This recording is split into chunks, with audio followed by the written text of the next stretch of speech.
Hello, my name is Jeremy Elder. I'm a staff product designer on the Foundations team and wanted to walk through the 16.0 UI kit release notes.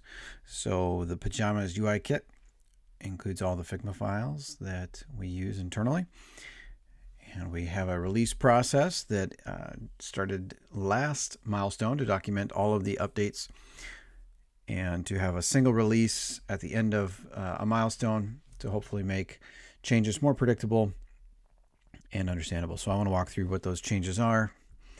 So first off, I'm just on the Pajamas website. I'm going to go to Get Started, Pajamas UI Kit, which is Figma, and the release notes. If you're curious about the release process, you can view the release process link. There's information there. And I want to focus on the 16.0 items. This was published on the 22nd, so just 2 days ago. And I'll just walk through this quickly. If you have any questions, please drop a comment in Slack or the video. All right, so starting off with additions, we added the following icons. And I say we because it's not just the Foundations team, but several people have contributed and worked on that. So thank you all for doing so, if you've been a part. So additions, we've added the following icons. These links go to the SVG project, and they'll view the respective icons under that, so you can view that. Once something is in the release notes, this link will go to the SVG project, which is the source of truth for it, and also the icon file is updated. Part of the process with the icons is to export from that icon file in the UI kit. So the final design should be in that Figma file, but we want to link to the final output of that.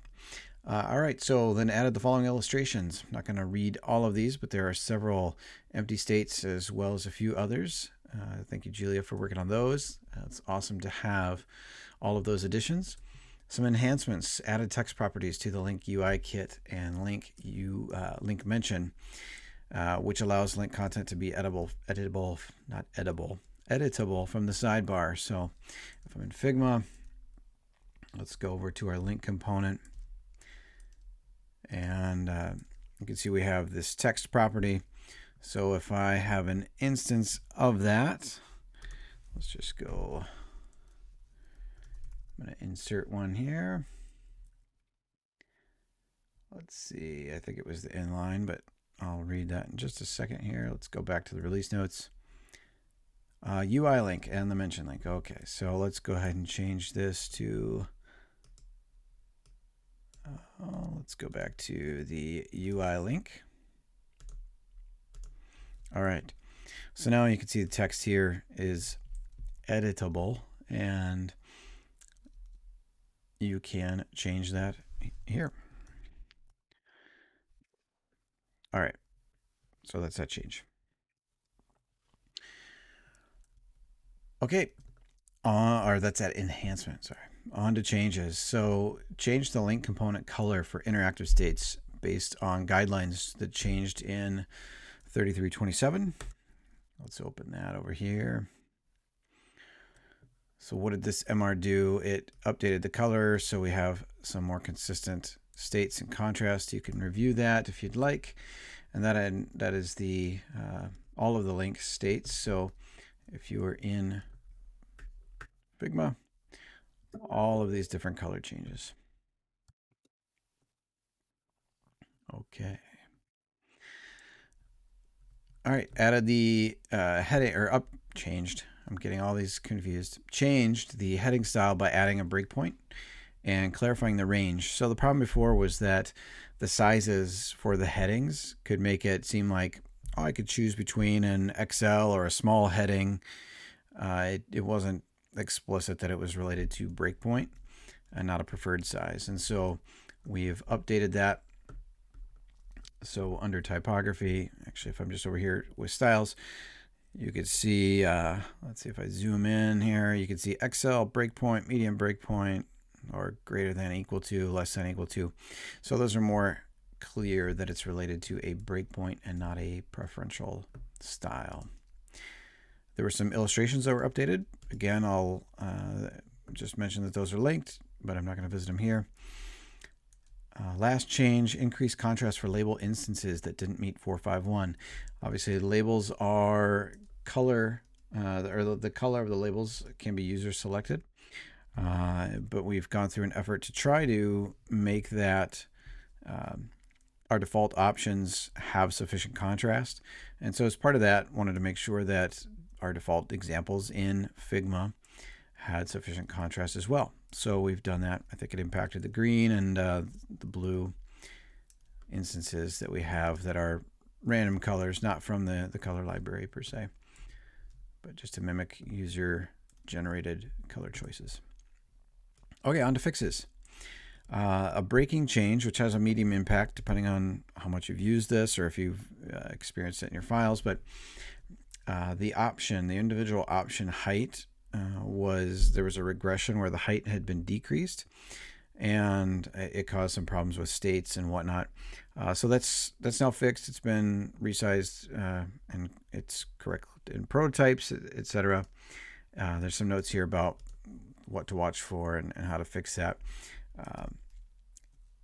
Just a side note on the Dropdown, if you want to test what something might look like or do, there are interactive states in the Dropdown. So if you were to go to the component library, click on instances and go into the prototype mode, you will be able to actually use these. I'm scrolling the whole page here, but I could scroll within. I could actually select these if I wanted to. Some of the ones that have buttons within, let's see here, the button states, if they are interactive, will also be interactive. So that's a good way to kind of check to make sure that any instances you're using in your own design are following what's defined in the UI kit. All right, next up. Made the Dropdown empty state an example of plain text instead of an option with a state. The Dropdown has an empty state right here. Previously, we were just using another option component, and the result of that would be that it would actually have these states as well, which if it's plain text, it would not. So we removed that capability.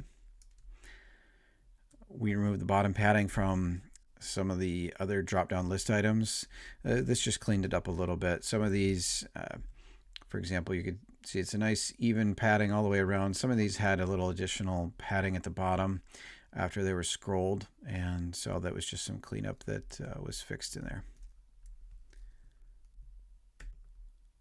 All right. Moving on to icons, the nested layer names of some of the icons were updated. So if you get icon updates for existing ones, generally it's pretty low impact changes, not breaking changes. It's just to help with overrides. So if the layer name is an icon, then color overrides won't persist as you're changing and choosing different icons. So that's been fixed in these 4 icons. So now the color overrides will be preserved. The code icon has been recreated from the ground up. There was some funky rotation issues in there in the original design that could cause it to be flipped when placed in a component. And so we've rebuilt that, and that's been fixed so that it'll no longer do that. I do believe that with that, the icon also has a little bit of the math adjusted so that it's a little more symmetrical. And last fix is the broken type scale code blocks. These are viewing that massively. That's awesome.